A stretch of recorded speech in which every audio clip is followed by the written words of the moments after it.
예, 여러분 어제 같이 못 가서 너무 죄송하고요. 사진을 한 장 보내주셨는데 목사님이 마지막 함께 찍은 사진, 그것도 기뻤지만 앞에 있는 먹는 사진이 더 기쁜 거 있죠. 부러웠어요. 제가 짧은 이틀이지만 이 교회 오면서 이 교회 와서 예배를 드리고 함께 짧은 시간 보내면서 우리 손 목사님이 저렇게 산만한 인간이었나 이런 생각을 해요. 이거 하다 저거 하다 막 뒤죽박죽이에요. 그런데 여러분들이 너무 좋아한다는 걸 느끼겠어요. 아무도 그에 대해서 목사님 좀 규모 있게 합시다 이런 얘기를 안 하시는 것 같아요. 이쪽은 좀 불만이 많은 세력인가 봐요. 웃지도 않고 저를 안 봐요. 좀 불만이 있으시죠? 아니에요? 이쪽 두 부류는 굉장히 좋아하시는데 뭐 우리는 그렇게 삽니다 이런 분위기예요. 맞아요, 여러분? 예, 저희 교회하고 비슷해요. 저희 교회하고 너무 비슷한데 이게 어른들이 정말 얼마나 오래 참아주시는지 알겠어요. 그죠? 또 대답을 안 하시려고. 하여튼 제가 여러분 우파들이 저를 별로 안 좋아해요. 우파들이. 좌파들은 저를 좋아해요. 항상 이렇게 설교를 하다 보면 많이 하울링이 있으니까 좀 줄여주세요. 여러분 우리가 지난 2년 반 동안 고생한 게, 우리를 고생시킨 게 코로나였잖아요. 그죠? 코로나는 바이러스일까요? 박테리아일까요? 혹시 박테리아와 바이러스 차이를 아세요? 제가 한번 사이즈로 얘기를 해볼게요.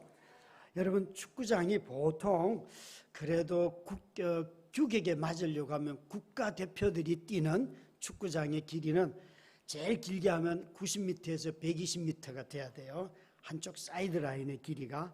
그 다음에 엔드라인, 골대가 있는 쪽의 길이는 최소한 65m에서 90m가 돼야 돼요. 그러니까 굉장히 축구장이 크잖아요. 그죠? 혹시 여러분 이번에 브라질과 축구하는 거 보셨어요? 굉장히 즐거우셨죠. 그죠? 누구도 이기리라고는 생각하지 않고 즐겼잖아요. 그게 바로 국가대표가 하는 축구장인데, 박테리아는 크기가 뭔가 하면, 박테리아는 이렇게 사이드라인과 엔드라인이 90m 곱하기 120m 축구장에 축구공 하나를 생각하시면 돼요. 박테리아의 크기는 축구공 하나의 크기예요. 그러면 그 120m와 90m 운동장에 축구공 하나 있으면 큰 거예요, 작은 거예요? 굉장히 작은 거죠. 근데 바이러스는 보통 공인된 축구공은요, 거기에 육각형이 있잖아요. 오각형이 있는데 이 오각형이 그게 몇 개 정도가 있는가 하면 이런 게 20개 정도가 있어요. 20개의 오각형이 붙어가지고 축구공 하나가 만들어지는데, 바이러스 크기는 이 오각형 한 조각이에요. 그러면 오각형 한 조각이 축구장에 떨어져 있으면 보여요, 안 보여요? 안 보이죠, 여러분? 박테리아와 바이러스는 두 가지 다가 생명이 존재하는데 꼭 필요해요. 그죠? 생명이 존재하려고 하면 바이러스와 박테리아가 없이는 우리가 살 수가 없어요. 만약에 우리가 먹은 음식이 썩지 않는다면 이 음식을 썩게 하는 것이 박테리아거든요. 이런 것들 모든 미생물들이 다 존재해야지만 우리가 살 수 있어요. 그래서 사람들이 바이러스를 소멸시키고 박테리아를 전멸시키는 것이 가능할까요? 아닐까요? 불가능해요. 이건 함께 살아야 돼요. 함께 살아야 돼요.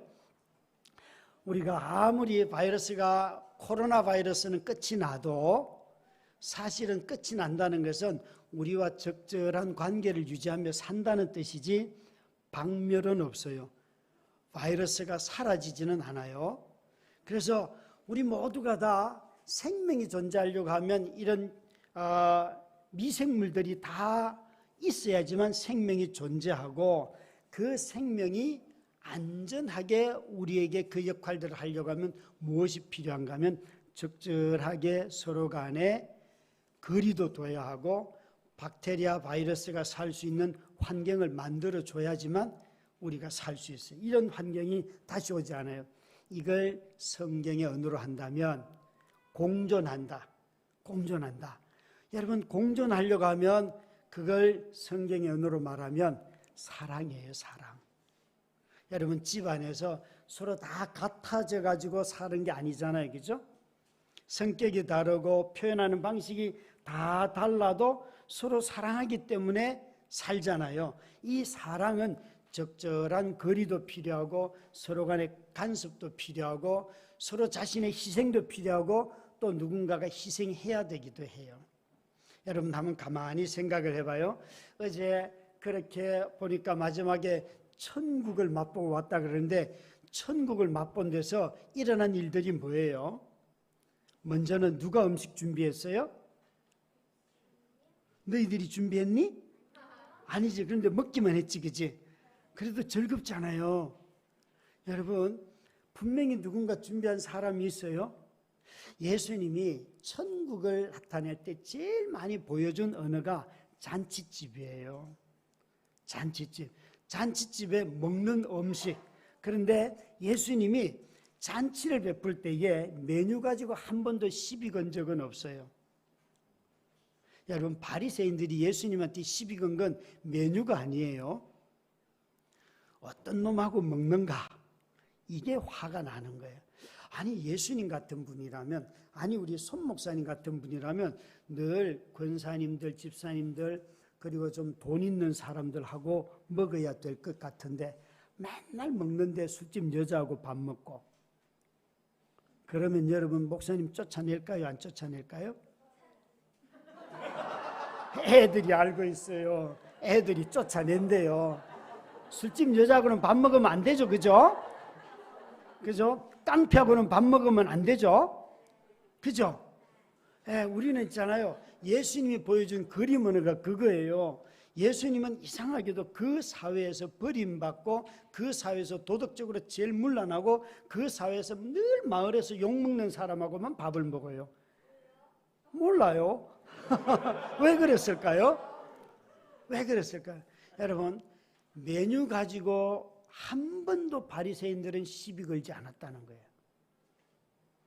항상 어떤 놈하고 밥 먹습니까? 예수님은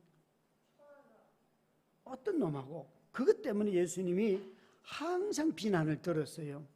그러니까 밥을 먹을 때 이미 밥그릇을 함께 대하는 그 사람 속에 내가 누군가 싫어하는 사람은 이미 앉지도 않고요. 이제 좀 이따가 피자를 먹는다 그랬는데, 여러분 피자 먹을 때도 이게 적절한 그림 언어가 될 수 있는데 딱 보고 이 사람은 아니야 그러고 자기가 좋아하는 사람 찾아간다니까요. 이해가 되니 얘들아?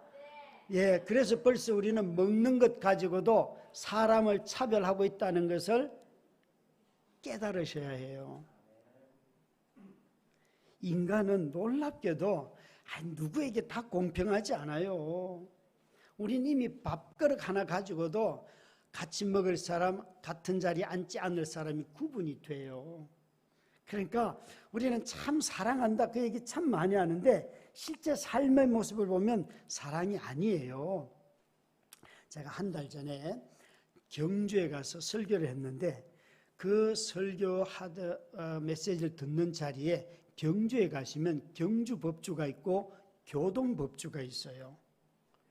그런데 교동 법주는 누가 만드는가 하면 혹시 경주 최씨 최부자 이야기 아세요? 경주 최부자 유명한 분이잖아요. 자기 문 앞으로부터 십리 안에는 굶주리는 사람이 없게 하라. 십리가 맞나요? 백리 아닌가? 십리 아닌가? 굶주리는 사람이 없게 해라 라고 해가지고 정말 가난한 사람들 다 먹였던 그런 분인데, 그분의 3대 후손이 3대째 되는 후손이 만드는 법주 이름이 교동법주예요. 그런데 제가 설교 간 그 교회에 이 부부가 그 교회 안수 집사님이에요. 아주 신실한 중고등부 부장 집사님을 하고 계세요.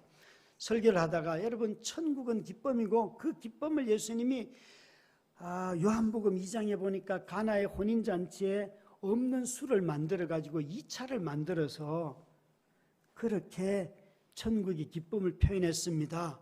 술은 기쁨입니다. 제가 이렇게 설교를 했어요. 했더니만 이분이 은혜를 받아가지고요. 저를 식사에 초대를 했어요. 갔더니 목사님, 나는 늘 술 만드는 것 때문에 깨름직했는데 오늘 목사님이 내가 술을 만들어야 할 이유를 가르쳐 주셨습니다. 전 앞으로 기쁨을 위해서 술을 만들겠습니다. 그러는 거예요. 잔뜩 그 얘기만 하고 저한테 술을 안 주는 거예요. 그래서 아니, 술은 언제 줘요? 그러니까 목사님 진짜 드시겠습니까? 이런 거. 아니, 그럼 내가 술은 기쁨이라고 얘기했는데 술을 안 먹겠습니까? 빨리 가져와요. 그랬더니만 진짜 가져왔어요. 그래서 먹었는데 진짜 맛있더라고요. 갔다 와서 시켜서 홀짝홀짝 한 잔씩 했어요. 자, 여러분, 제가 이런 이야기를 하니까 그게 부목사가 목사님, 저도 술에 자유합니다 이러는 거예요. 아, 그래요? 그러면 제가 물어보죠. 당신이 분명히 자유하다 그랬는데 친구들을 만났어요. 만나가지고 나는 술은 자유해. 그런데 술은 안 먹어. 그렇게 말을 해. 아니면 친구들이 술을 주면 그런 말 안 하고 드세요, 안 드세요? 그랬어요. 여러분 어떻게 해요? 안 먹는다 그러죠, 그죠? 그러면 그분들한테 분위기 다 깨요, 안 깨요? 어째 이 집은 수상한데. 예. 여러분, 제가 이렇게 물었어요. 목사님은 지금 자유하다 그랬는데 친구들이 주면 기쁨으로 받아 먹으면 그게 자유인데 목사님은 안 받아 먹으면서 나는 술에 자유해요 이렇게 말했어요. 그 말은요, 사실은 먹는 사람들 정죄하는 언어예요. 여러분, 자유하다면 줬을 때 아무 거리낌이 없어야 되잖아요. 그냥 평소에 그 말 안 하고 나는 자유의 말 안 하고 나 술 안 먹어 그래도 되잖아요. 근데 왜 굳이 나는 먹을 수도 있고 안 먹을 수도 있다고 이야기해놓고는 주면 거절을 하면 이건 무슨 언어예요? 이게 바로 위선이라는 거예요. 위선이라는 거예요. 위선은 여러분 다 이것도 가능하고 저것도 가능하고 얘기하니까 실제 그런 상황이 벌어지면 자기 안에 있는 규율이 딱 나와서 그걸 어겨버려요. 그러니까 오늘날 그리스도인들이 나 이웃을 사랑해 수없이 말을 합니다. 하는데 가만히 보면 누구를 사랑하는가 하면 자기가 좋아하는 사람을 사랑해. 성경은 원수를 사랑하라 그랬잖아요. 그죠? 저도 세 자녀가 있어요. 어느 날 이제 밥을 해놓고 얘들아 밥 먹으라 그러니까 우리 막내가 여자아이인데 막내가 초등학교 그때 한 6학년쯤 됐을 때 나오면서 아빠 성경 말씀은 너무 순종하기가 어려운 것 같아 이러는 거예요. 그래서 무슨 말씀이 그렇게 순종하기 어렵냐 그러니까 원수를 사랑하라. 여러분 초등학교 6학년 애가 원수를 사랑하는 것이 어렵다고 말하면 여러분 부모가 되어서 이 아이가 학교에서 왕따를 당하는 건 아닌가 그런 걱정하지 않겠어요? 저도 그런 걱정이 돼서 얘야 참 그 심각한 말이다. 그래 너의 원수는 누구냐 그랬더니만 1초도 주지 않고 4살 위에 있는 오빠. 여러분 집에 원수가 있어요 없어요? 있지요. 그래 오늘 진짜 설교 되게 만들어줘서 고마워 얘들아. 여기 문화상품권 여기 두고 목사님 간 거 있는데 이거 줄까 볼라나. 여러분 아이들이요 너무 잘 알아요. 원수는 누구인가 하면 저 북한에 있지도 않고 미국에 있지도 않고 이라크에도 있지 않아요. 자기를 직접적으로 괴롭히는 사람이 원수예요. 집에 늘 남편 아내 보면서 저 원수야 왼수야 있죠. 아니야 엄마 아빠가 너무 사랑하니? 아 그렇구나 복이 있을지어다. 그런데 안 그런 집도 있죠. 원수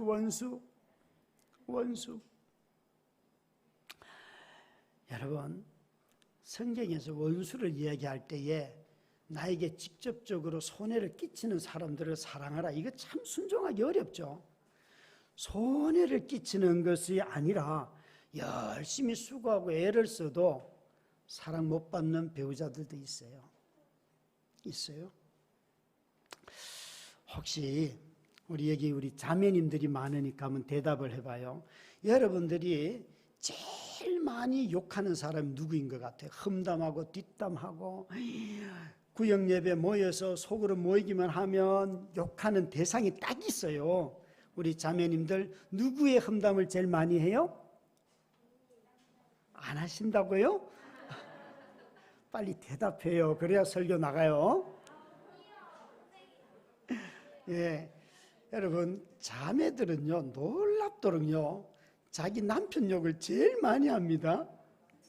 맞아요, 틀려요? 박근혜 대통령 욕 제일 많이 하는 여자 있으세요? 아, 집에 있어요? 아니요. 아니면 이명박 대통령, 아니면 문재인 대통령. 여러분 여자들은요 대체로 통치자에 대해서 별로 욕 안 합니다. 집에 늘 직장에 가서 일하는 남편 욕을 제일 많이 합니다. 그러니까 남편들은 아셔야 돼요. 어차피 일해서 돈 갖다 줘도 욕먹는다. 그러면 남편들은 누구 욕을 제일 많이 할까요? 아내 욕. 여기 있는 남편들은 우아해가지고 절대 아내 욕 거의 안 합니다. 아, 그래요? 너희 아빠 누구니 얘야? 오늘 나 좀 만나자고 하자. 뭐라고요? 아, 그래요? 알았어요. 대체로 남자들은요 자기 직장의 상사나 사장님 욕을 제일 많이 합니다. 아니면 대통령 욕을 제일 많이 합니다. 남자들은 권위자들에 대한 욕을 많이 해요. 이 남자들은 근본적으로 권위에 대해서 도전하는 게 항상 불순종이고요. 여자들은 항상 친밀한 사람에 대해서 요구하는 거. 당신이 나를 이렇게 사랑해줘야지. 이게 여자들이 비난하는 이유들이에요. 그러니까 참 희한하죠. 그래서 에베소서 6장 3절 4절을 보면 아비들아 자녀들을 노엽게 하지 말고 주의 교훈과 훈계로 양육하라. 아빠에게 양육하라고 한 하루만 맡기면요 애들을 때릴까요 안 때릴까요? 애들한테 텔레비전에게 애들을 맡길까요? 자기가 막 놀아줄까요? 예, 맞습니다, 여러분. 이 남자들은요 그게 아비들아 자녀를 노엽게 하지 말고, 대체로 엄마들은 보면 물론 아빠들 중에도 자녀 양육 잘하는 분들 계세요. 그런데 이 반복하는 걸 되게 싫어해요. 한 번에 알아들으라니까 애들한테 그렇게 말을 해요. 이거 한 번에 안 되거든요, 자녀 양육이. 남자들은 그거 되게 싫어해요. 두 번 얘기하는 거 되게 싫어하는데 자기도 남 얘기 절대 안 들어요. 그게 남자들의 타락한 모습이에요. 사랑하려면 여러분 남자들은 권위를 내려놔야 합니다. 그게 어려운 거예요. 그래서 남자들은 자녀를 양육하라 그러면 놀아주라고 하는데 꼭 보면요 아이들 보고 그냥 방임하는 게 제일 잘 놀아준다고 생각해요. 자기가 놀아줘야 돼요. 그게 힘든 거잖아요. 그게 힘든 거예요.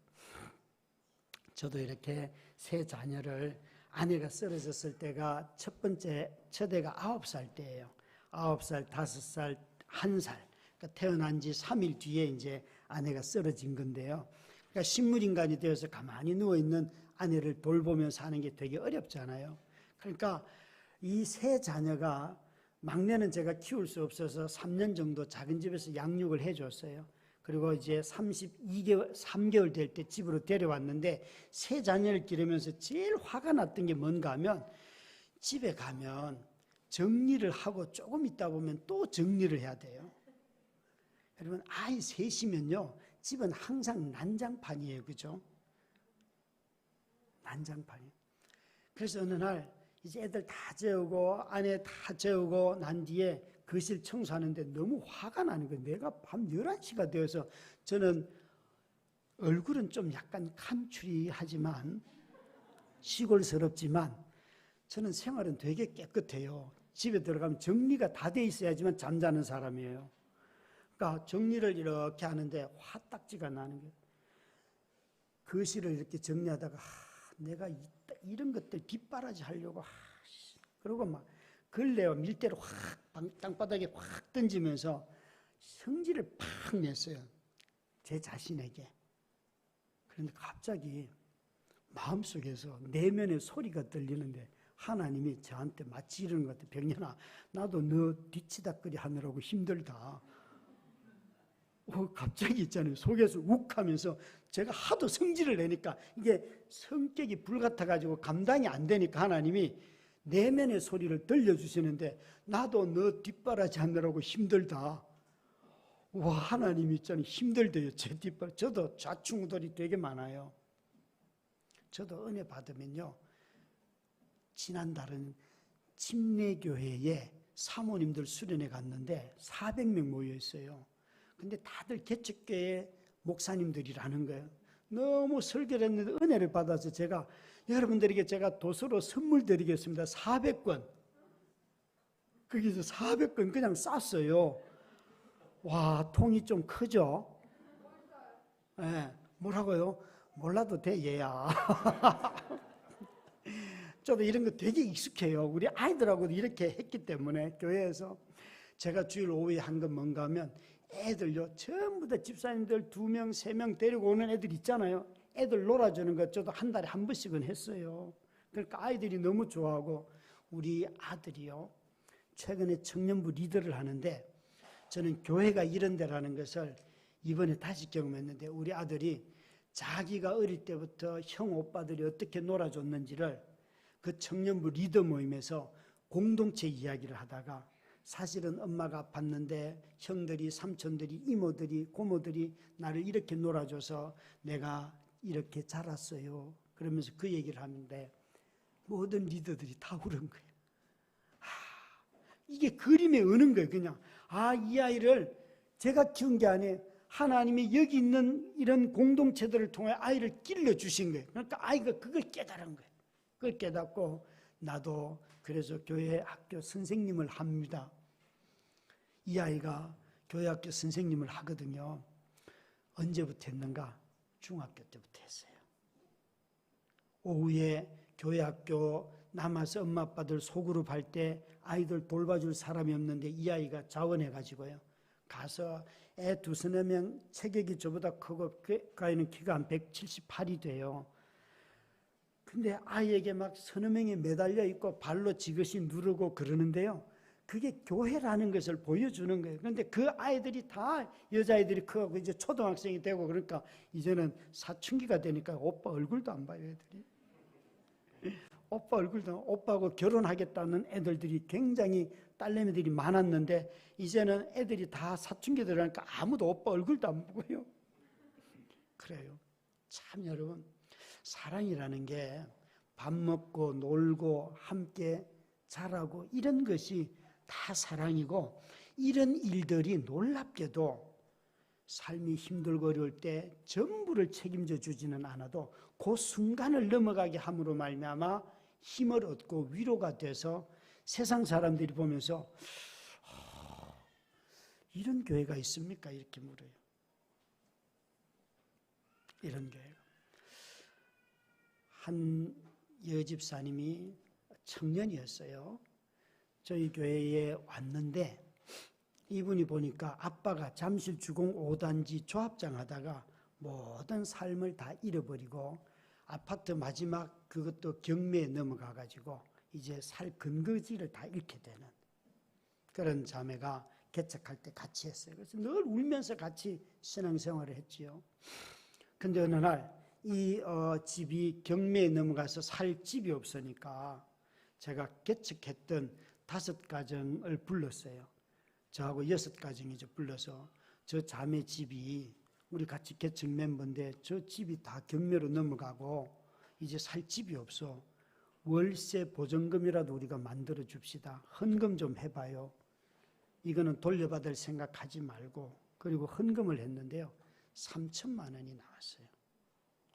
그래서 그 돈을 가지고 제가 이 어른은 교회를 나오는 분이 아니에요. 그 딸만 우리 교회를 나왔어요. 가지고 가서 어르신네 딸을 통해서 들었습니다. 이거 가지고 월세 집을 얻으시고 보증금 쓰시면 될 것 같아요. 그랬더니만 목사님 내 친구가 홍준표고부터 시작해서 막 나오더라고요.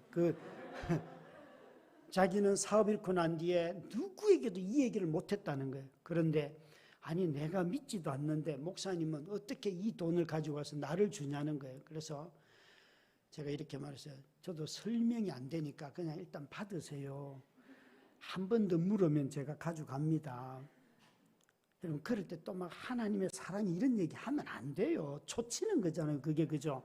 그냥 나도 모른다 그러고 주고 와야지. 거기서 하나님이 당신을 얼마나 사랑하는지 이런 얘기 하면 안 돼요, 여러분. 그게 우리 자랑밖에 더 됩니까?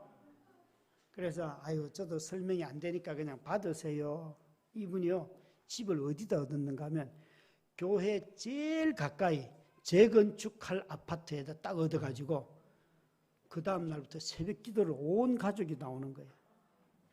온 가족이. 그리고 이분은 나오다가 어느 날 예수를 성경 읽다가 믿었어요. 저희 교회 안수 집사가 됐어요. 그런데 삶이 한번 무너지면 회복되는 게 정말 오래 걸리잖아요. 잘 회복이 안 되잖아요. 이분이요. 그 다음에 보니까 이제 살 집은 됐는데 생계가 안 되는 거예요. 그때 제가 쓴 책이 난 당신이 좋아를 그때쯤 썼어요. 한 6년인가 지날 때쯤. 저는 책을 쓰면 돈 번다는 생각이 또 제가 유명하다고 아까 소개를 했으니까 유명하다고 생각하고요.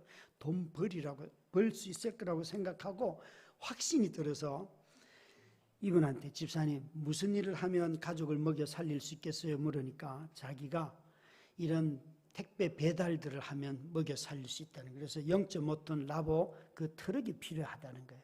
그래요. 그러면 제가 가서 은행에 빚을 내가지고 2천만 원. 그 차는 희한한 게 번호판 값이 있잖아요. 차체보다도 더 비싸요. 수요에 의해서 왔다 갔다 하기 때문에. 그래서 하여튼 다 등록하고 하니까 2,100만 원 들었는데 그걸 해가지고 제가 차주에 차주. 저 오래전부터 투잡했어요. 그러고는 그 집안에 다 신용불량자였기 때문에 제가 통장 만들고 그 차를 가지고 가서 집사님 이거 가지고 이 차를 가지고 택배하면서 먹고 사세요 그랬어요. 집사님이 제 삶을 아니까 목사님이 어떻게 사는 줄 내가 아는데 이걸 어떻게 받냐요. 그래서 어떻게 사는 줄 알면 받으세요. 나도 돈이 없는 거 아니까 한 번 더 물으면 그냥 가져가요. 이분이 우시면서요. 목사님이 어떻게 사시는데 이러는 거예요. 제가 그분과 어른들 한 3가정 정도가 저희 교회에 오셨을 때에 기도를 해서 하나님 도대체 내가 나도 개척교회고 개척하고 아내가 쓰러져서 집안도 이렇게 힘들고 어려운데 좀 어른들을 보내주시려면 돈도 좀 있고 믿음도 좋은 사람을 보내주셔야지 믿음도 없고 돈도 없고 오히려 내가 도와야 될 사람들을 보내주시면 교회를 하자는 거요 말자는 거요. 하나님 이렇게 기도한다는 거예요. 여러분 사람이 절박해지면 기도가 우아해지지 않으면 천지를 만드시고 전능하시고 오늘도 역사의 두 수레바퀴를 움직이시고 이런 기도 안 해요. 하나님이 돼가지고 뭐 좀 해봐요 이런 기도를 그냥 막 나온다니까요. 그게 진실한 기도예요. 막 애절해진다니까요. 뭐 말할 붙일 게 없어요. 그냥 하나님이 돼가지고 그것도 안 합니까? 막 이런 거 싸움의 기도가 되는 거예요. 기도가 절박해지면 여러분 그렇게 기도하는 사람들이 제일 하나님 쉽게 만나요. 주일날 교회 와가지고 손 목사님처럼 기도하면 하나님이 헷갈려가지고 야 이게 왜 이렇게 손 목사는 하나인데 왜 이렇게 전부 다 기도 내용이 비슷하지? 너 도대체 누구냐?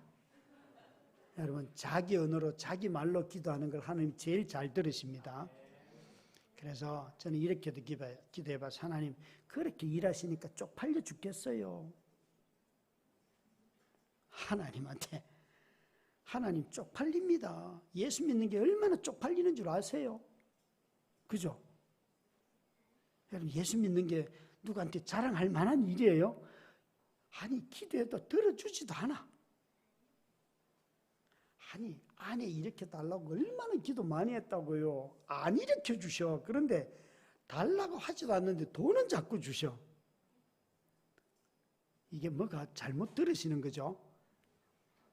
이런 거예요. 그러니까 저는 제가 진짜 아이들 키우면서 별로 기도한 게 별로 없어요. 하나님 그냥 은사 주신 대로 합시다. 그게 제 기도고요. 그리고 아들을 놓고는 딱 이 기도를 해서 하나님 내가 키가 작은데 아들 키는 그래도 170은 넘어가야 안 되겠습니까? 그거 들어주셔가지고 178이에요. 이거 안 들어주셔도 사는데 아무 지장 없거든요. 근데 이건 들어주시더라고요. 근데 우리 큰딸은 키가 저보다 훨씬 작아요. 딸아, 네가 좀 키가 커야지. 그랬더니 아빠, 키 큰 남자들이 키 작은 여자 좋아해. 맞습니까? 아멘이래요. 아마 사모님이 작은지 모르겠어요. 저는 딸이 그 얘기 듣는데 얼마나 웃기는지 너무 자신감이 충만해요. 충만해.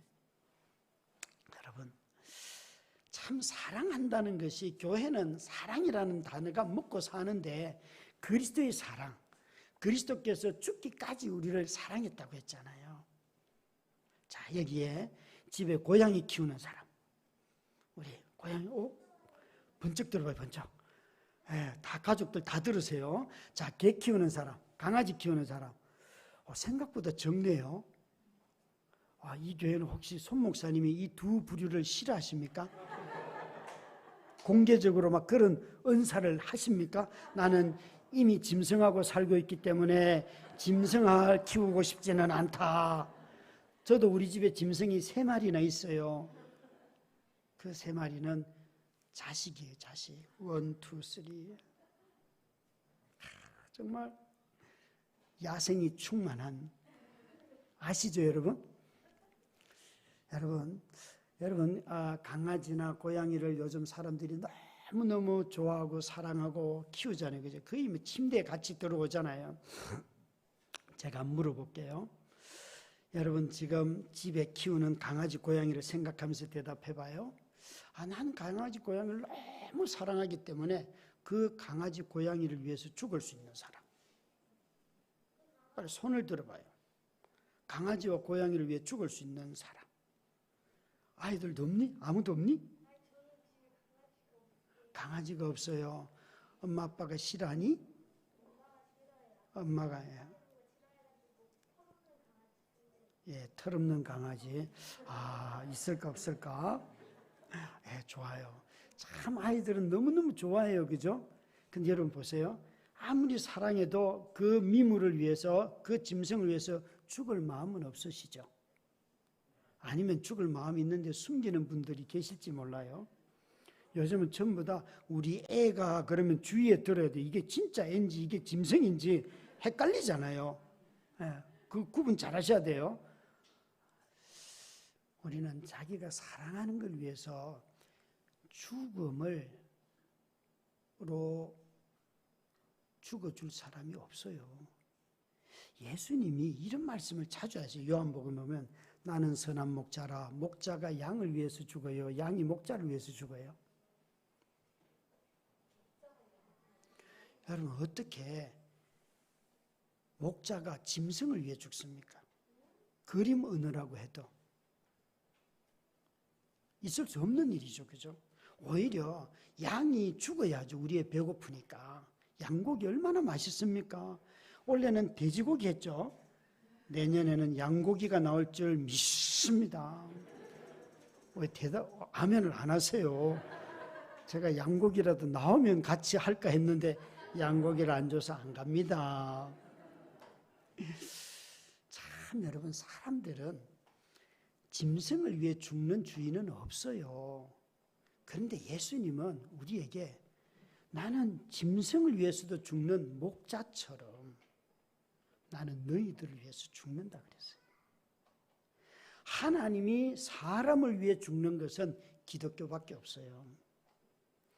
다 고대 왕이나 고대 신들은 사람을 노예로 부려서 자기의 신전을 짓고 또 자기를 섬기도록 하지, 신이 인간을 섬기는 종교는 기독교밖에 없어요. 그래서 이 기독교의 핵심은 뭔가 하면 하나님이 계신다가 아니에요. 하나님이 계신다라는 것처럼 신이 계신다고 믿는 종교는 여러 종교가 있어요. 유신론들은 다 신이 계신다고 믿어요. 그런데 그 신이 어떤 신인가를 물을 때가 기독교인지 아닌지가 드러나는 거예요. 거기에 예수 그리스도가 계시는 거예요. 이 예수 그리스도는 우리를 위해 죽으셨다는 거예요. 우리를 위해 죽으셨다. 제가 세 자녀지만 셋째를 낳고 아내가 퇴원하는 날 쓰러졌기 때문에 셋째는 엄마 젖도 말소리도 들어본 적이 없어요. 그래서 33개월 되었을 때 집에 데리고 와서 제가 6개월 동안 그 아이에게 이 사람이 너 엄마야 그러면서 젖가슴을 매일 만지게 했어요. 엄마라는 존재감을 각인시켜주기 위해서 그렇게 했어요. 그런데 어떤 분이 저 지구촌 교회에 우리 여동생 가족이 그 남동생 가족이 다니는 교회에 아주 신실한 자녀가 없는 직업은 대학 교수님이신 부부가 저에게 우리 동생에게 제안을 했어요. 그 막내를 키우기가 어려우신 것 같은데 혹시 자기들 집에 입양을 하면 어떻겠냐고. 너무 좋은 제안 아니에요? 너무 좋은 가정에 인격적으로 너무 좋고 직업도 좋고 너무 믿음도 좋은 분들이. 제가 대답했을까요? 안 했을까요? 제가 이런 방구 대답도 안 했어요. 왜요? 내 자식이니까. 내 자식이니까. 내가 못 키워도 저는 아이들에게 잘못해줬다는 생각이 추워도 없습니다. 추워도 없어요. 여러분, 엄마 아빠들이 자식들에게 뭐 엄마 아빠 이것도 못해주고 그러면 야 그러니까 내가 너희 엄마 아빠지 그래야 돼요. 여러분, 엄마 아빠는요 다 해주는 게 엄마 아빠가 아니에요. 애들이 원하는 대로 다 해주면 애가 망가질까요? 제대로 클까요? 자신 있게 대답하셔야 돼요. 그래서 애가 망가질 거기 때문에 적당하게 해주시고 안 해주셔도 돼요. 그렇죠? 그렇다니까 여러분. 글쎄 이게 적절한 예는 아닐 수 있지만 어느 날 보니까 우리 큰딸이 어릴 때에 슈퍼마켓 앞을 지나가는데 자기가 원하는 거 안 사준다고 집에까지 따라오면서 꽥꽥 울어요. 온 동네가 떠나가도록. 그리고 집에 거실에 들어와서는 막 머리를 박으면서 자해를 하면서 막 울더라고요. 서운해가지고 우리 부부가 눈동자가 딱 마주치자마자 걔 머리를 잡고 그냥 땅바닥에 막 찍었어요. 그냥 애가 자지러지도록. 뭐예요? 학대요? 아니요, 여러분. 아이들을 믿음으로 가르치려고 하면 아이들의 죄성을 다스려야 돼요. 죄성을 다스리지 않으면요 절대 자녀 교육 못합니다. 죄성을 어릴 때 다스리는 방법은 고통을 주는 것이 제일 아이들이 쉽게 깨달아요. 아, 이거는 하면 안 되는 거구나. 안 되는 거구나. 여러분, 정말 그런데 둘째도 똑같은 행동을 똑같이 했어요, 우리는. 그래서 엄마 아빠가 안 된다 그런 거는 안 되는 거예요. 안 되는 거예요. 여러분, 세상은요 자꾸만 자기 자녀를 훈계하는 것조차도 매질하는 것조차도 학대라고 말을 해요. 자녀를 길러봐요, 여러분. 부모가 때리고 난 뒤에 밤에 얼마나 마음 아픕니까? 그렇죠? 여러분, 그 아이의 본성이 악한 것을 다스리기 위해서는 매가 필요해요. 필요합니다. 잘 설명해야죠. 감정적으로 대해서는 안 되죠. 감정적으로는. 여러분, 이 모든 것은 사랑이라는 걸 지금 말씀드리려는 거예요. 우리가 예수님이 우리를 위해 죽으셨다는 이 말을 들을 때에 그 한낱 사랑하는 미물인 그 고양이든지 또 개든지 강아지든지 간에 우리가 사랑하지만 그것조차도 나는 죽을 마음이 없는데, 아니 여러분, 그러면 자식을 위해 죽을 마음은 있으세요? 배우자를 위해 죽을 마음은 있으세요? 그것도 어렵잖아요. 배우자를 위해서 사랑하기 때문에 자기의 욕구를 내려놓을 수 있겠습니까? 자기가 좀 배가 고파도 집에 왔는데 저녁 준비가 안 돼 있으면 내가 좀 참으면 돼 여보. 그러면 될 일인데 집구석에서 무슨 일을 하다가 막 일단 또 삐져, 마음이 삐져. 그런 마음은. 그러니까 우리는 여러분 정말 자기를 죽여야 될 순간에 기다리면 되는데 그걸 못 참는 거예요. 죽는 것도 아닌데도 불구하고. 굉장히 중요한 이야기죠. 여기에 예수님이 뭐라고, 바울이 뭐라고 그런가 하면, 바울 사도는 이렇게 말했어요. 여기 우리가 읽은 구절에 보면 자기 아들을 아끼지 아니하시고 우리 모든 사람을 위하여 내어주시니가 어찌 그 아들과 함께 모든 것을 우리에게 주시지 않겠는가. 하나님이 우리에게 자기 자신의 아들을 주셨다는 거예요. 여러분, 이 질문에 대답해 보세요. 아들보다 하나님이 우리에게 주실 더 큰 선물이 있을까요, 없을까요?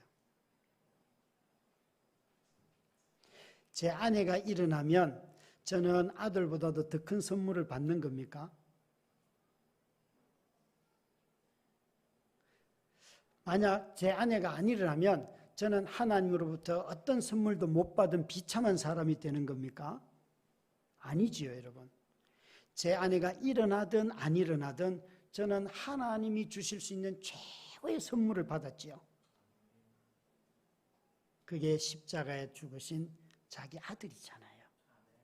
이 아들이 하늘의 모든 복을 주시는, 나를 하나님의 자녀로 만들고 내 신분을 바꾸었고 내 성품을 바꾸어가고 계시고 나를 영원한 하늘나라 천국으로 들어갈 수 있는 자격을 얻게 하셨고, 그러니까 우리 인생에 어떤 일이 일어나도 예수 믿는 사람들에게는 하나님이 주실 수 있는 최고의 선물을 이미 받았어요. 더 좋은 선물은 없어요. 이제 있어도 되고 없어도 되는 것 때문에 우리가 안달복달하지만 실제로는 없어도 충분히 살아가요.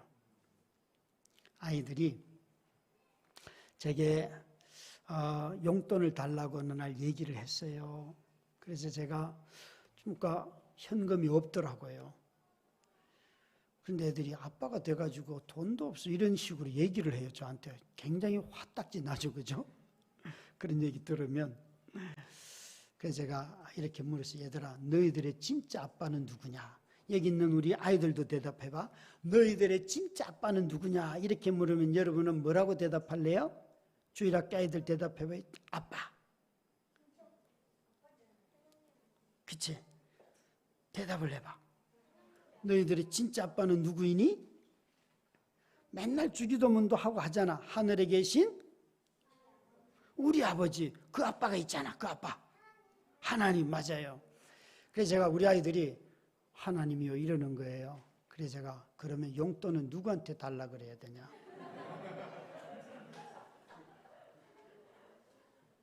얘들아, 너희들은 배가 고플 때 밥을 누구한테 달라 그래야 되니? 하나님한테 달라 그래야 되니? 엄마한테 달라 그래야 되니? 아이들이요. 우리 어른도 다 똑같은데 여러분, 자신이 필요할 때는 필요하기 전에 남이 어려울 때는 정답을 다 알아요. 기도하면 돼요. 하나님한테 가면 돼요. 그런데 자기가 정작 어려우면요, 기도 안 해요. 아이들에게 야, 너희들 진짜 아빠가 누구냐? 그래서 하나님이요. 그래서 그래, 맞아. 그러면 용돈은 누구한테 달라 그래야 되니?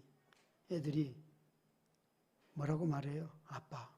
왜 또 아빠는 성질을 부리십니까? 하나님이 아빠를 통하여서 우리를 먹이시고 입혀주시고 재워주시고 우리의 모든 것을 공급하시잖아요. 완전 신학자가 된다니까 애들이. 그러니까 인간이 참 웃기는 존재예요 이게.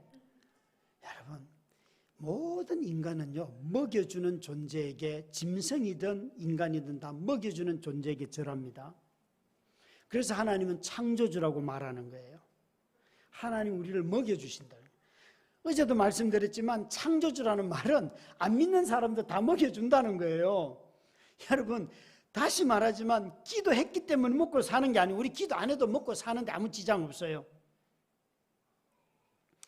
기도했기 때문에 먹고 산다면 우리의 기도가 너무 능력이 많아서 적당하게 기도해도 아침에 기도한 것이 점심 때도 유효하고 저녁 때도 유효해서 먹고 사는 거예요. 우리가 기도하는 이유는 못 먹을 것 같아서 기도하는 게 아니고 내게 음식을 주시는 분, 공급자가 그분이라는 것을 알기 때문에 기도하는 거예요. 그래서 여러분, 안 믿는 사람들도 부자 엄청 많습니다. 뭐 돈 좀 벌었다고 그거 가지고 예수 믿으니까 돈 벌었어 그러면요, 삼성 이재용 사장은 아이고 내가 절에 다녀서 돈 벌었습니다 그렇게 말할 겁니다. 우리는 이것 가지고 예수 믿는 증거가 아니에요. 예수를 믿는 증거는 뭔가 하면 나를 위하여서 그 아들을 보내주신, 그 아들을 죽기까지 나를 사랑한, 내가 아무리 배우자로부터 배신을 당하고 직장에서 누군가로부터 배신을 당하고 또 내 자신이 누군가를 배신하기도 하고 그렇게 해도 나를 사랑하는 분이 계신다는 거예요. 있다는 거예요.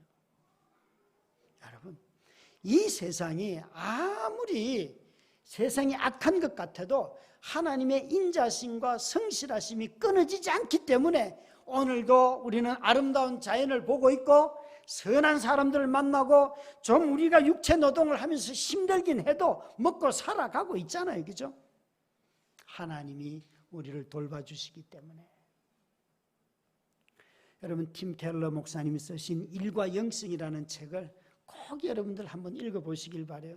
특히나 직장에 다니는 형제 자매들 읽으면서 내가 오늘 직장에 나가는 것이 이것이 얼마나 큰 기쁨이었구나.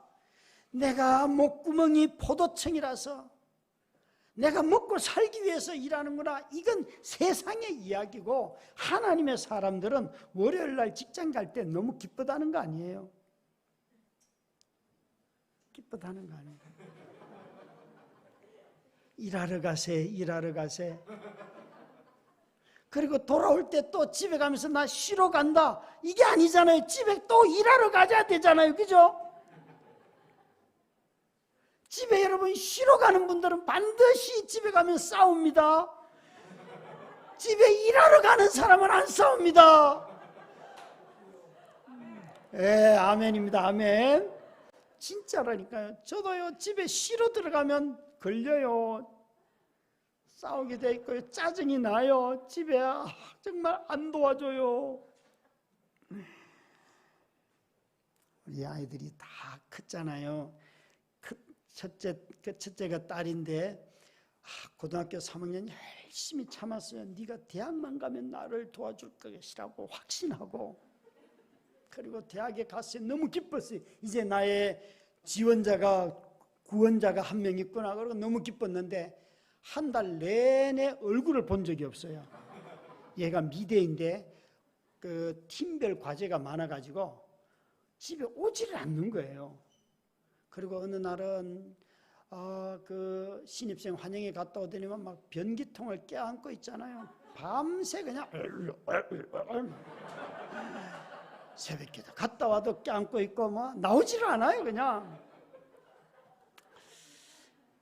그러면 딱 한 달이 지나고 난 뒤에 제가 불러서 이렇게 말했어요. 야, 아빠는 네가 대학 가면 나의 원군이 도움은 네가 생긴다고 생각을 했는데 한 달을 보니까 그게 아니구나. 너는 내 여자가 아니었어. 네 남자를, 그 새끼를 찾아가라. 네 마누라를, 엄마를 돌보는 일은 아빠 책임이다. 너는 너의 인생을 살아라. 대학 딱 들어가자마자 한 달 딱 경험하고, 저는 되게 이런 데 빨라요. 그리고 아이들 다 모아놓고 엄마 돌보는 일은 아빠 책임이니까 너희들 하고 싶은 대로 다 해라. 나중에 엄마 때문에, 아빠 때문에 사춘기 때 이런 거 못했고 저런 거 못했고 그러면 그때 진짜 돈다 이거. 그러니까 너희들 하고 싶은 대로 다 해라. 그랬더니 애들이 진짜 하고 싶은 대로 다 하더라고요. 일단 공부를 안 해요. 할렐루야. 저는 이렇게 묻습니다. 애들한테. 얘들아, 너들 학원에 갈래 안 갈래? 그러면서 안 가? 그러면 안 보내요. 그렇게 하니까 저에게 자유가 와요. 일단 돈이 안 들어가잖아요. 남편을, 아내를 구박할 이유가 없잖아요. 돈 더 벌어오려고 할 이유가 없잖아요. 그죠? 왜 이런 눈빛이에요? 진짜 자녀들의 의견을 존중하셔야죠. 그죠? 얘들아, 그치? 공부를 할지 안 할지. 저는요, 공부 가지고 한 번도 칭찬 들어본 적이 없어요, 자녀들을. 어느 날 학교 선생님이 전화가 왔어요. 목사님, 학교 좀 오셔야겠습니다. 아들이 중학교 들어갔을 때요. 왜요? 그러니까 애가 수학 4점 받았습니다, 이래요. 그래서 제가, 아니 선생님 4점을 받았으면 됐지 또 부모가 왜 갈 이유가 뭡니까? 그죠?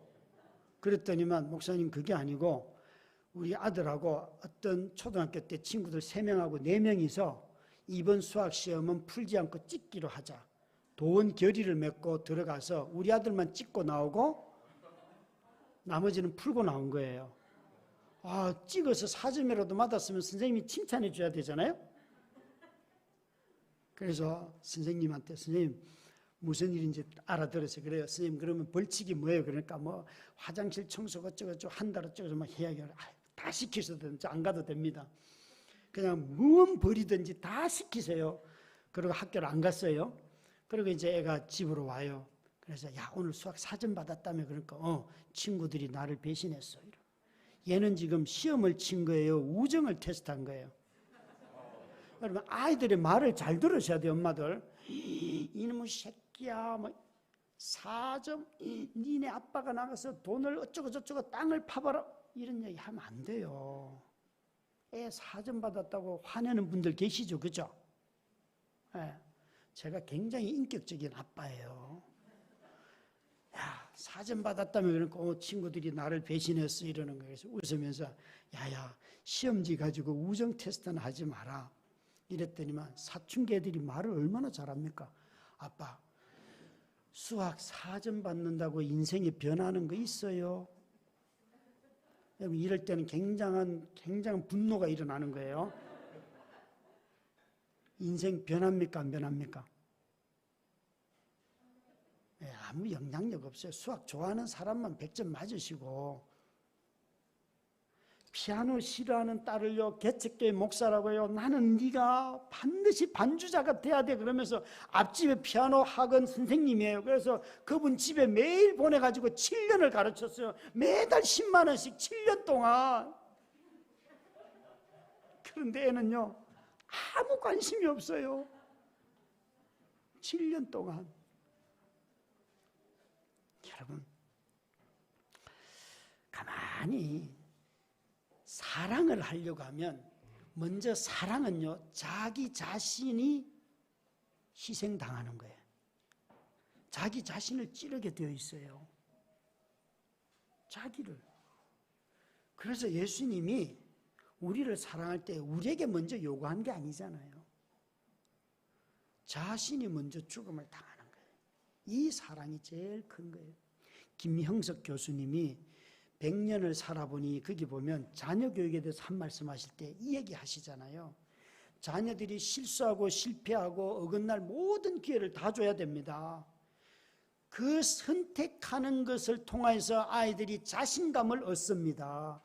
자신감 없이 맨날 엄마 아빠 눈치 보는 아이들 만들어 놓으면 나중에 어른이 되어서도 자기 인생을 살지 못한다는 거예요. 여러분 사랑을 하면 자유를 주는 거예요. 사랑을 하면 기회를 주는 거예요. 사랑을 하면 믿고 기다리는 거예요. 저희 아들이 담배도 피웠어요. 학교 불려갔어요. 그런데 아들한테 아들아 피울 거니? 안 피울 거야. 나는 아빠 네 말을 믿어. 지금 안 피워요. 아들이요 어느 날 제가 설교하고 다른 교회 설교하고 밤 늦게 집에 오니까 친구들 불러서 치맥을 저희 집에서 하고 있더라고요. 용감하게. 그래서 야 헷갈린다 이거 가만히 얘들아 늦었으니까 빨리 너희들 다 아파트 집으로 가라. 그러고는 다음날 설교하러 가면서 이걸 어떻게 애를 교육할까 하다가 제가 전화를 했어요. 아들아 네가 이제 술이 먹고 싶은가 본데 술은 아빠한테 배워야 돼. 오늘 저녁에 내가 퇴근할 때 우리 동네에서 제일 맛있는 수제 맥주를 사갈 테니까 아빠 퇴근할 때까지 기다려. 그러니까 애가 아빠 나를 이해해 주셔서 너무 감사합니다. 나는 이해한 게 아니에요 지금. 그리고 12시 넘어서 이제 그 수제 맥주를 비싸요 그거. 여러분 500cc인가에 16,000원 해요. 공릉동에 진짜 맛있는 수제 맥주집이 있어요. 거기서 좀 만날 수 있기를 바랍니다. 아이한테 떡 따라주니까 한 잔을 받아 먹으면서 아빠 어제 내가 먹던 거하고 맛이 달라 이러는 거예요. 그래서 이 새끼 너 이전에도 술 먹었지? 그러니까 안 먹었어 이러는 거. 난 아들 믿어. 이게 첫 잔이 어제가 첫 잔이라는 거예요. 그래서 왜 아빠가 술을 안 먹는지, 나는 목사이기 때문에 아니라 할아버지가 술을 너무 많이 드셔서 늘 고생하는 엄마를 너무 많이 봤다. 그래서 나는 술을 예수 믿기 전부터도 술, 담배는 안 했다. 쭉 얘기하면서 너는 술을 어떡할래? 그땐 대답을 안 하더라고요. 그래서 가만히 보니까 요놈들이 중고등학생들이, 여러분 중간고사나 기말고사 끝나면 같이 맥주 먹는 일들이 꽤나 있습니다. 막걸리 먹고 그럽니다, 애들이. 안 그런 것 같죠? 자기 애들은 절대 아니라고 하죠. 그게 오산이에요. 다 해요. 그래서 저는 중간고사, 기말고사 끝날 때 되면 우리 아들은 막걸리를 좋아했어요. 한 병을 이렇게 슬그머니 사다 놓고 제가 따서 한 잔을 제가 먼저 먹어요. 먹고 야 아빠가 먹었는데 맛있더라 먹어라. 그러면 나중에 보면 하나도 없어요. 다 먹었어요. 이게 뭔가 하면 저는 자녀를 교육할 때 가장 기본적인 게 신뢰예요. 우리 아들이 스스로 선택하도록 기다려주고 기회를 줬어요. 기회를 줬어요. 여러분, 사랑은 구속하는 게 아니에요. 사랑은 내가 희생할지언정, 내가 손해가 날지언정 그에게 자유를 주는 거예요. 자유를 주는 거예요. 우리 주님이 우리에게 여기 말씀하시잖아요. 아끼지 아니하고 내가 너에게 줬기 때문에 너 나에게 모든 거 줘. 그렇게 말하지 않아요. 33절에 보면 누가 고발하리요? 내가 너희들을 의롭다고 했는데, 여러분 예수 믿으면 받는 선물이 이거잖아요. 자기를 정죄하지 마시기 바래요. 엄마 아빠들 자녀 기르면서 옆집과 비교해가지고 나는 이런 것도 못했고 저런 것도 못했고 나는 이걸 해줬어야 되는데 아이 클 때 이런 정죄감 다 내려놓으세요. 여러분 자신들이 애 키운 게 아니고 하나님이 인도하셨다는 사실을 잊지 마셔야 돼요. 그래서 못해도 괜찮아요. 부모가 떳떳하면요 자녀들도 아 엄마 아빠가 최선을 다했구나 알게 돼요. 알게 돼요. 정죄하는 것만큼 어둠의 영에게 쉽게 당하는 게 없어요. 나 몹쓸 인간이야. 절대 그럴 사람 하나도 없어요, 여러분. 없어요. 뿐만 아니에요. 여기에 35절에 그리스도의 사랑에서 누가 끊으리요? 환난 곤고 박해 기근 적신 위험 칼 이런 일들 안 당하는 사람 아무도 없습니다.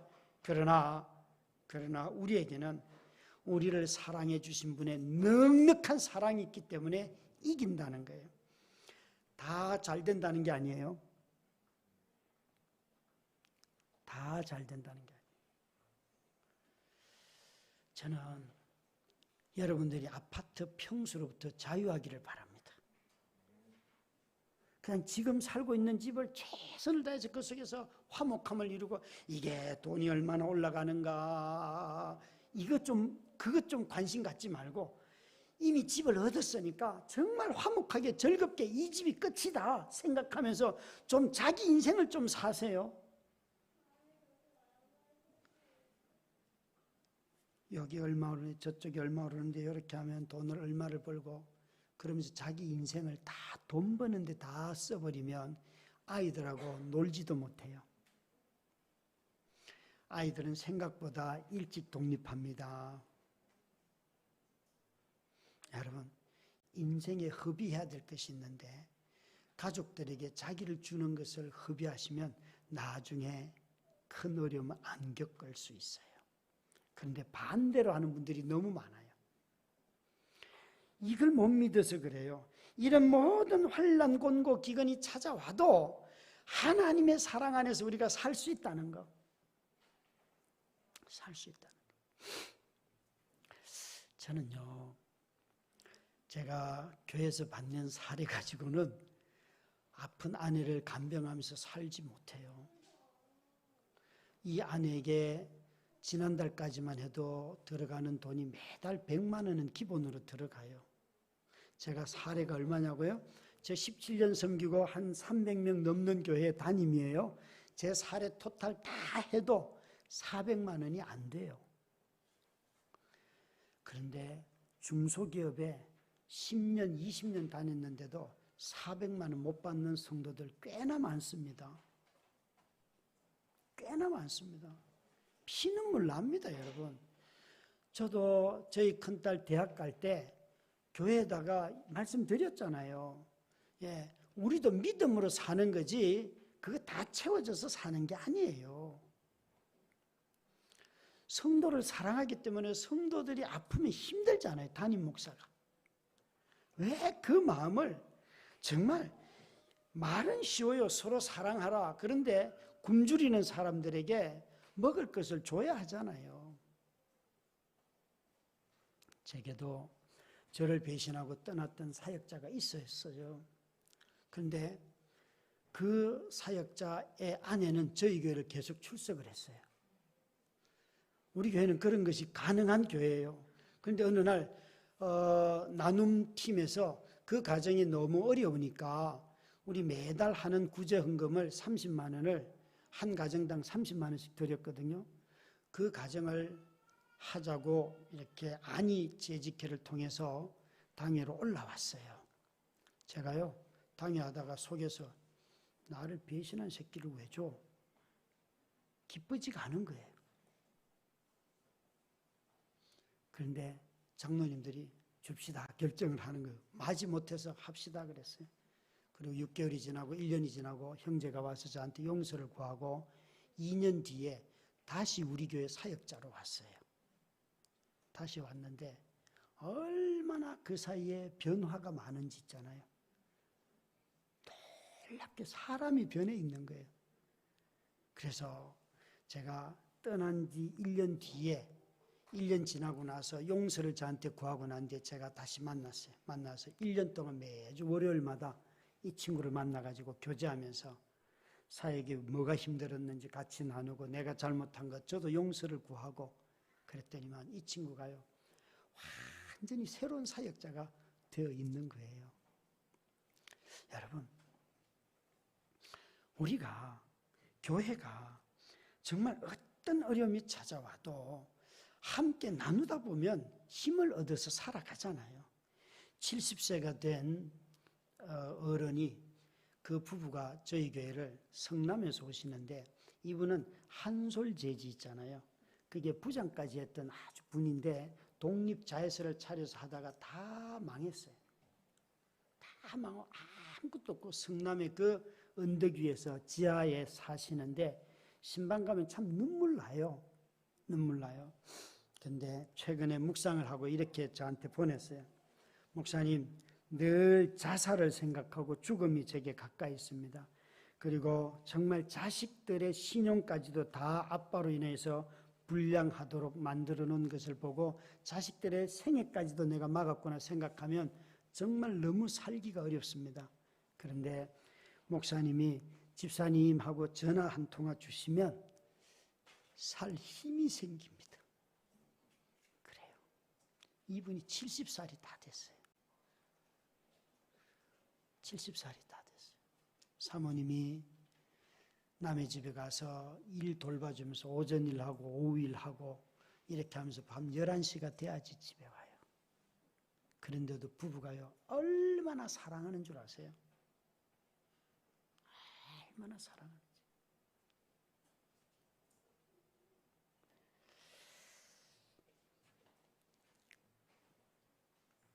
아이 셋을 키우는 자매가 지난주에 보낸 묵상이에요.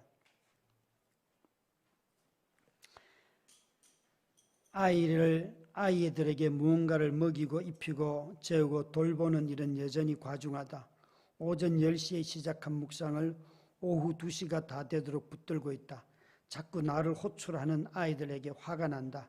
내가 더 부지런하게 움직였더라면, 아침에 아이들보다 더 일찍 일어났더라면 나를 채찍질하게 되고 하지 못하는 나에게 실망한다. 해야 할 일들이 물밀듯이 쏟아지는데 뒤꿈치가 당기도록 쉬지 않고 움직여도 다 할 수가 없다. 학교도 안 가, 유치원도 안 가, 죽을 맛이다. 자매가 보낸 묵상글이에요. 이 자매는 몸이 너무 약한데 아이들이 너무 건강하고 최근에 엘리베이터 수리한다고 이 집은 15층인데 엘리베이터가 3주를요. 그 애들 데리고 내려갔다 올라갔다 막 미치는 거예요. 그러면서 아이들한테 그랬다는 거 아니에요. 야, 이 새끼들아, 개새끼들아. 자기가 막 소리 질렀다는 거 아니에요. 그러고는 너무 괴로워가지고 저한테 이걸 보낸 거예요. 그래 제가 이렇게 말했어요. 누가 정죄하리요?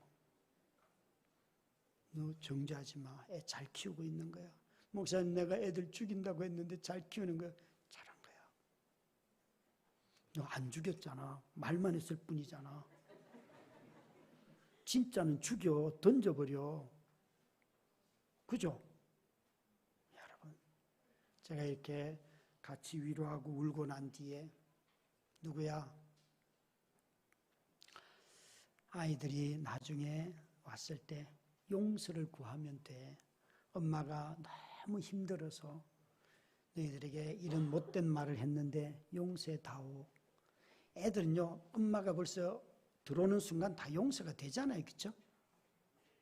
여러분 그런 거예요. 정말 그리스도의 사랑에서 끊을 수 없어요. 여러분. 그리스도의 사랑에서 끊을 수 없어요.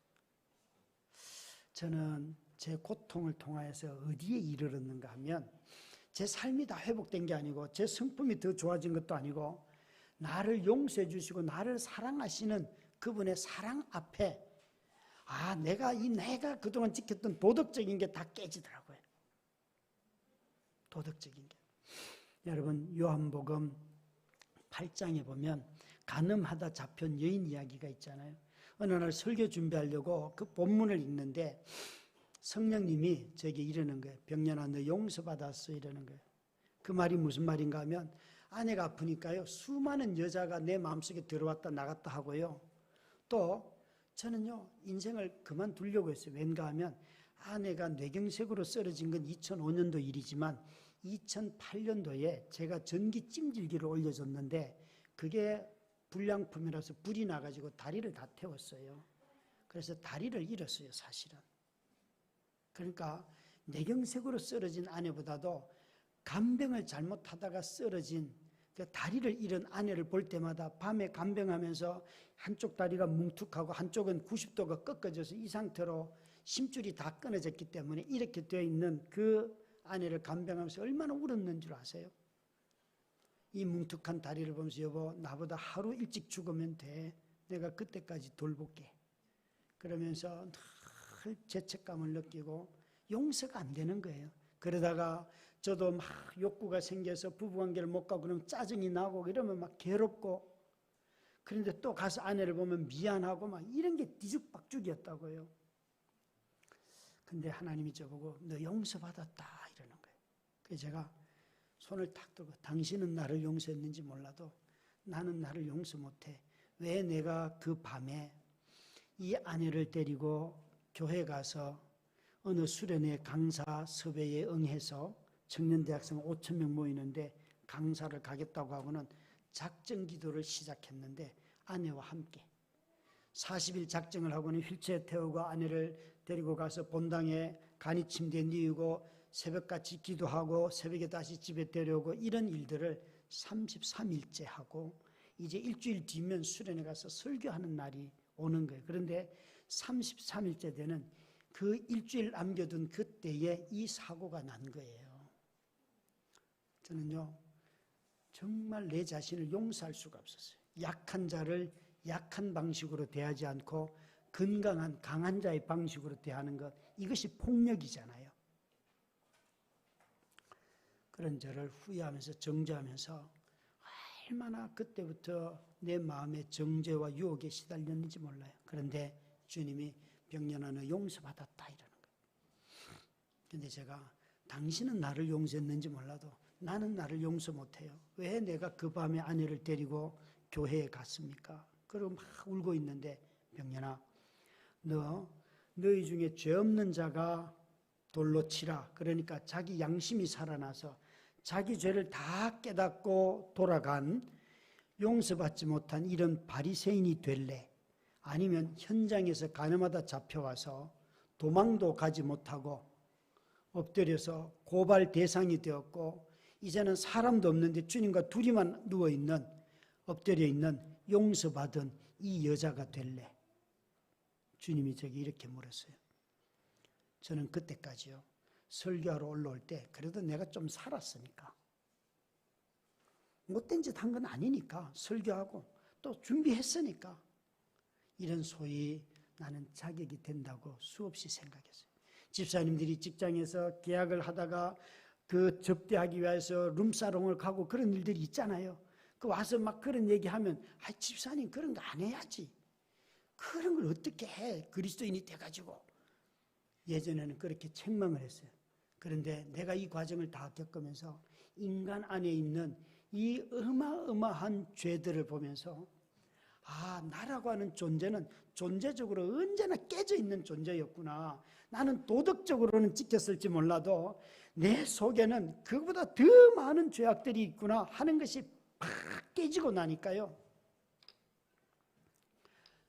그 여자가 주님 앞에 엎드려서 용서받는 것이 이해가 되고 저의 용서로 들어오더라고요. 주님이 저한테 물었어요. 병년아, 용서받은 도망 못 간 이 여자가 될래? 다 자기 양심이 살아나서 자기 죄를 깨닫고 돌아간 저 용서받지 못한 바리새인이 될래? 여러분, 교회는 그리스도의 사랑으로 말미암아 우리의 모든 죄가 드러나고 용서받는 것이 교회이고, 또 용서를 베푸는 것이 교회이지요. 세상을 우리가 돈으로 이깁니까? 내 능력으로 이깁니까?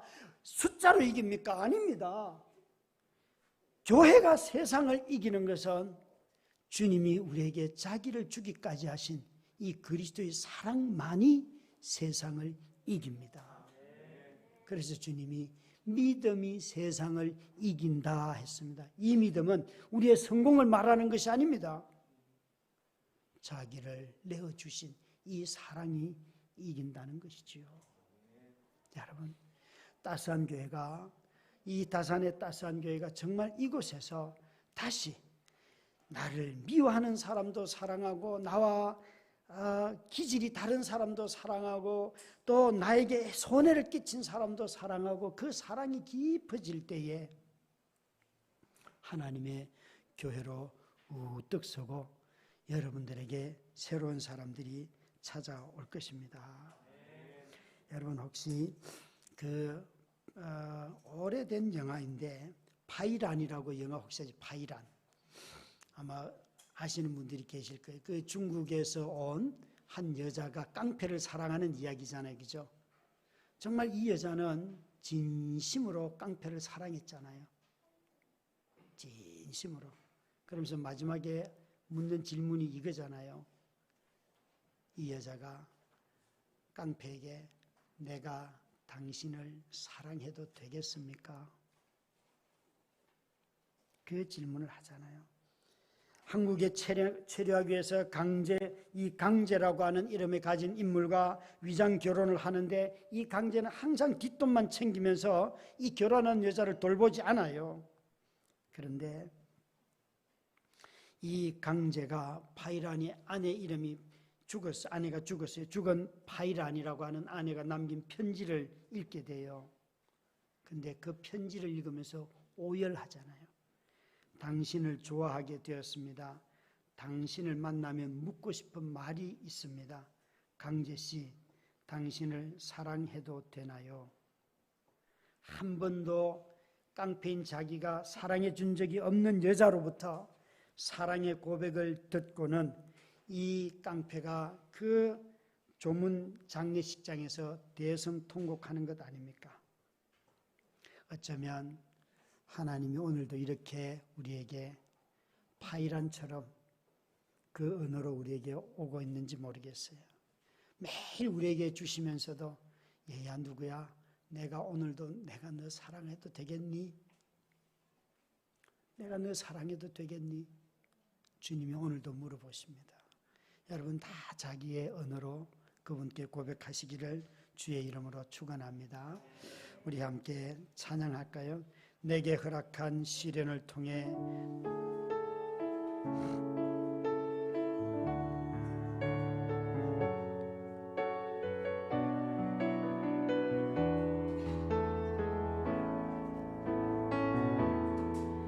내게 허락하신 시련을 통해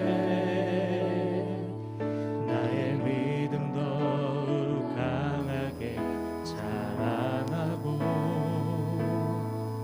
험한 산과 골짜기 지나는 동안 주께 더 가까이 나를 이끄시네. 내가 겪는 시험이 어렵고 힘겨워도 내 주님보다 크지 않네.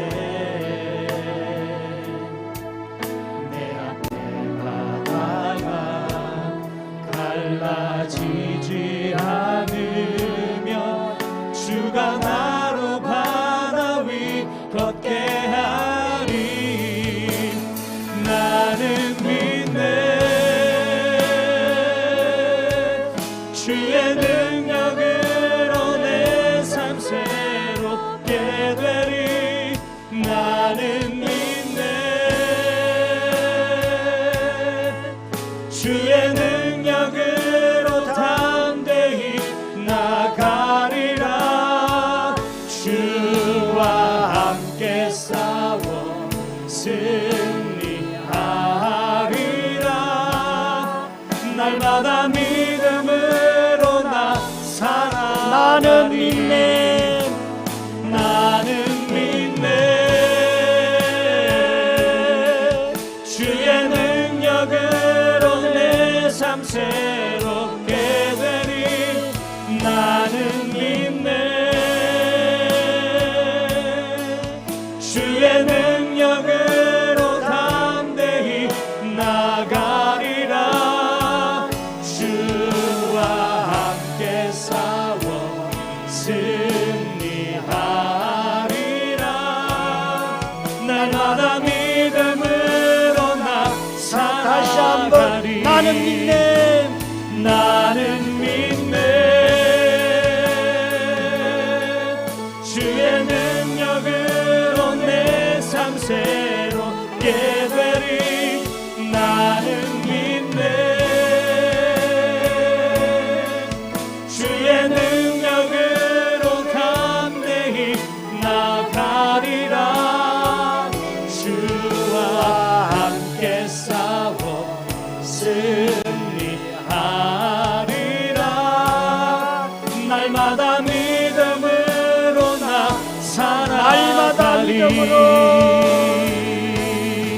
날마다 믿음으로 나 살아가리. 날마다 믿음으로. 날마다 믿음으로 나 살아가리.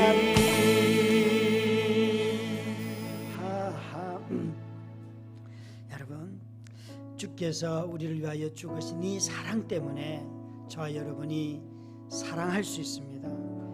내 사랑으로는 사랑할 수 없습니다. 그러나 받은 사랑이 있기 때문에 사랑할 수 있습니다.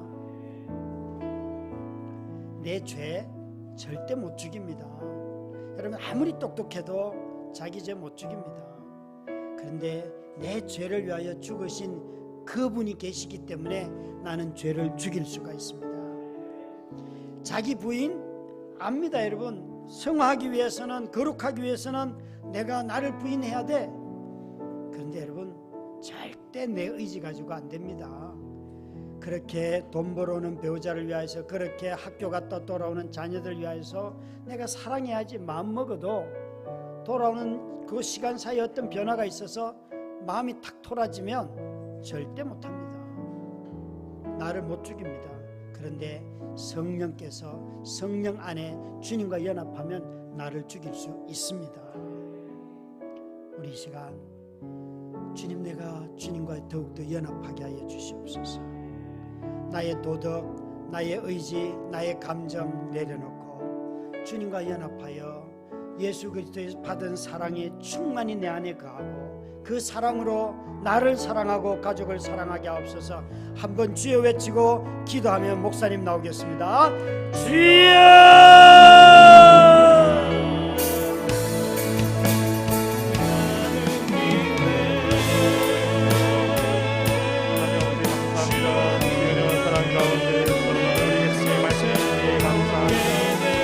우리를 그리스도의 사랑에서 승리했습니다. 주가 우리를 그리스도의 사랑에서 승리했습니다. 주님 아버지 감사합니다.